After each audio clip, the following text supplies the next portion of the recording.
আসসালামু আলাইকুম। আজকে একটা শুক্রবার, আজকে আরেকটা শুক্রবার যেখানে হাদির ভাই গুলি খাইছে। দুই ভাই দুই শুক্রবারে গুলি খাইলো। তোমরা যারা সো কল্ড সুশীল আছো না, সুশীল মামুনি, হ্যাঁ, 5 আগস্টের পরে কি বলছিল? হায় হায়, পুলিশদেরকে মারছে, এরা দেশটাকে ধ্বংস করে ফেললো, আওয়ামী লীগকে পিটিয়ে মেরে ফেলছে, দেশটাকে ধ্বংস করে ফেললো, অমুক নেতা কর্মীকে মারছে, মারাটা কি ঠিক হচ্ছে? আমরা তো বিজয় অর্জন করে ফেলেছি, এখন আর কি দরকার? এখন হয়েছে কি জানো? শুধু ওই জাস্ট উপর মহলের নেতাগুলা চেঞ্জ হয়েছে, নিচের সব কটা আগাছা একই রয়েছে।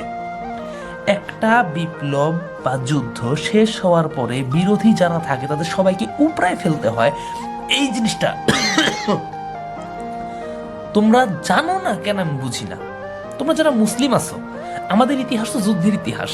একটু ইতিহাসটা দেখো, একটু ইতিহাস দেখো। যারা যুদ্ধে হারে ওদেরকে কৃতদাস বানায় রাখে সারাটা জীবন, যারা জিতে তারা অন্যদেরকে কৃতদাস বানায় রাখে। মানে যুদ্ধের নিয়মই এইটা, যুদ্ধ বিপ্লব সবগুলোর নিয়মই এইটা। তোমরা সুশীল কেমনে হও? এই যে এই যে টানায় রাখছিল, কই কই ফোকাস দে ফোকাস দে, এই যে এই যে এই যে টানায় রাখছিল পুলিশদেরকে ভাই। এই রে ভাই, দেখার পর আমার কত ভালো লাগছিল জানো ভাই। যখন এই শুরুতে দেখলাম আমার অনেক ভালো লাগছিল, লাশগুলো দেখে আমার সেই ভালো লাগছিল। ইস, একটা পুলিশ মরতাছে, একজন যে ফেসবুকে কইতাছে ভাই আমি চেয়ারম্যান আর চেয়ারম্যানের পুলারে মেরে লাইছি, ভাই আমার সেই ভালো লাগতেছিল এই জিনিসটা দেখা।